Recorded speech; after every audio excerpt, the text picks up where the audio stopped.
గణపతి ఎక్కడున్నారు? ఎందుకంటే ఖచ్చితంగా సెంట్రల్ కమిటీకి గానీ, పొలిట్ బ్యూరో సభ్యులకు గణపతిని షెల్టర్ జోన్‌కి చేర్చారు. ఇప్పుడు గాదు గతంలోనే తన అనారోగ్య పరిస్థితుల వల్ల షెల్టర్ జోన్‌కి తరలించారు అనేటువంటి అంశం పెద్ద ఎత్తున చర్చ జరుగుతుంది.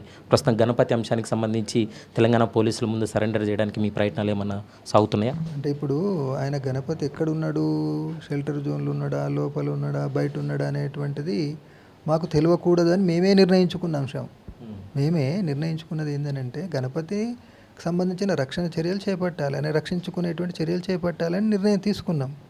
అది కేవలం కార్యదర్శి మేరకే పరిమితం చేసుకోవాలి అనుకున్నాం. కాబట్టి ఆయన ఎక్కడున్నాడు అనేటువంటి తెలియని విషయం ఇప్పుడు పార్టీని లీగల్గా గుర్తించే విషయాన్ని ఆమోదిస్తే అందులో భాగంగా ఎవరికైనా చెప్పొచ్చు.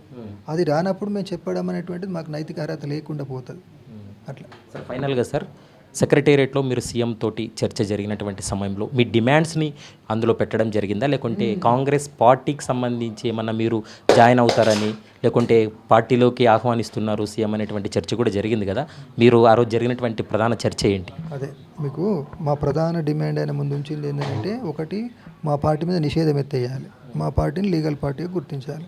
రెండోది జైళ్ళల్లో ఉన్నటువంటి అందరినీ ఏ పేరుతో పెట్టిన అర్బన్ నక్సలైట్ అన్నా, ఇంకేదో భీమా కోరేగాం అన్న ఇంకే పేరుతో పెట్టిన వాళ్ళందరినీ రాజకీయ నాయకులు రాజకీయ ఖైదీలుగా గుర్తించి విడుదల చేయాలి.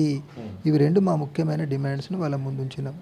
ఇప్పుడు దానికి అదనంగా ఇంకొకటి జోడించేసి అమరులకు